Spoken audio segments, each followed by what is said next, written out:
अस्सलाम वालेकुम दोस्तों, नॉलेज विद अरसलान में खुशामदीद दोस्तों। सलीबी जंगों में एक मरतबा फ़लस्तीन का कुछ इलाका मुसलमानों के हाथों से छीन गया था, जिसमें बैतुल मुक़द्दस भी शामिल था। सलीबी सरदारों ने वहां अपनी बादशाहत काम कर ली। जिन मुसलमान बादशाहों ने छिने हुए इलाकों को वापस लिया, इनमें सुल्तान नूरुद्दीन महमूद जंगी और सुल्तान सलाहुद्दीन अय्यूबी खास तौर पर काबिल ज़िक्र है। सलीबियों के खिलाफ जंगी तैयारियों का आगाज़ मौसल के तुर्क अमीर अमादुद्दीन जंगी के ज़माने में हुआ। सरदारों में से नजमुद्दीन और शीर को अमादुद्दीन के दस्ते बाजू थे। नजमुद्दीन अय्यूबी के घर वो बच्चा पैदा हुआ जो आगे चलकर शोहरत के आसमान पर चमकने वाला था।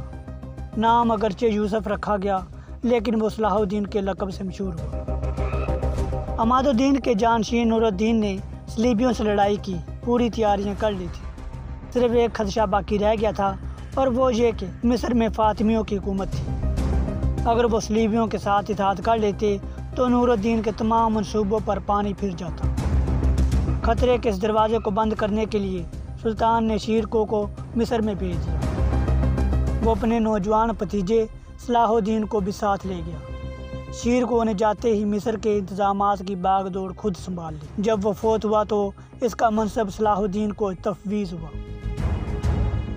अभी सलीबियों के ख़िलाफ़ कोई फ़ैसला कुन कदम ना उठाया गया था कि सुल्तान नूरुद्दीन महमूद ने वफ़ात पाई। इसका फ़र्जंद कम उम्र था और सख्त लड़ाइयाँ दरपेश थीं, जिनके लिए काबिल और तजर्बाकार सिपाहसालार की ज़रूरत थी। मुल्क के मदबरों ने यही मुनासिब समझा कि बादशाही सलाहुद्दीन के हवाले कर दी जाए। सलाहुद्दीन ने तैयारी मुकम्मल की और लड़ाई शुरू कर दी। सलीबियों ने हर मुकाम पर शिकस्त खाई और अंजाम कार बैतुल मुक़द्दस में मैसूर होकर बैठ गए। सुल्तान ने रमज़ान 583 हिजरी मुताबिक सितंबर 1187 ईस्वी को शहर का मुहासरा कर लिया। मुनासिब मकामात पर फौजें मोर्चे कायम करके बैठ गईं। पीछे पहाड़ों पर मजनीकें लगा दी गई जो पत्थर के गोले शहर पर फेंकती थी। जगह जगह सुरंगें लगने लगीं ताकि इनमें बारूद भरकर दीवारों को उड़ाया जा सके। मैसूरीन को कामयाबी की कोई उम्मीद नज़र न आती थी, चूँकि 90 साल पेशतर बैतुल मुक़द्दस को फतह करके इन्होंने शहर की आबादी पर बहुत जुल्म किए थे। इसलिए अपने पुराने गुनाह की याद से इन पर कपकपी तारी थी। जब इनकी तकलीफ़ें हद से गुजर गईं तो शहर हवाले कर देने पर मजबूर हो गए। आखिर तय पाया कि तमाम लोग अपनी हैसियत के मुताबिक फिदिया अदा करके चले जाएं। जो लोग शहर में रहना चाहें, इनसे कुछ ना कहा जाएगा। सारी खींचतान लड़ाई तक थी। लड़ाई ख़त्म हो गई तो खींचतान भी ना रही और सबके साथ नरमी का बर्ताव शुरू हो गया। जो लोग रुपया दे सके वो निकल गए।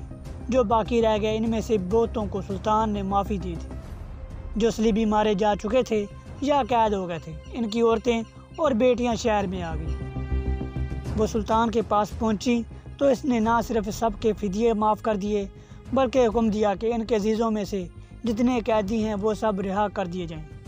चुनाचे वो औरतें जहाँ जहाँ पहुँची सुल्तान की फ्याजी की तराने गाती रहीं। एक यूरोपी मौरख ने लिखा है कि सलीबियों ने शहर पर कब्ज़ा किया तो वो इस बात को भूल गए थे कि खुदा की सबसे बड़ी सिफत अदल है और रहम अदल का ताज है। इनकी खुशकिस्मती थी कि सलाहुद्दीन के हाथों इन पर रहम व करम हुआ। सुल्तान के कारनामों में से अगर सिर्फ यही कारनामा दुनिया का मालूम होता तो ये साबित करने के लिए काफ़ी था कि सुल्तान न सिर्फ अपने ज़माने का बल्कि तमाम ज़मानों का बड़ा ही आली हौसला और बामुरब्बत इंसान था। गर्ज 90 बरस के बाद बैतुल मुक़द्दस दोबारा फतह हुआ, और यह फतह इस वजह से तारीख़ का एक गैर मामूली वाक़या है कि जिस ज़माने में जुल्म जोर आम था, मुफ्तुओं पर हर किस्म की सख्तियाँ रवा रखी जाती थीं। सलाहुद्दीन ने इस ज़माने में नरमी, रहम और शफ़क़त का ऐसा बर्ताव किया जिसकी मिसाल इस दौर ही में नहीं बल्कि अक्सर दौरों में नहीं मिलती।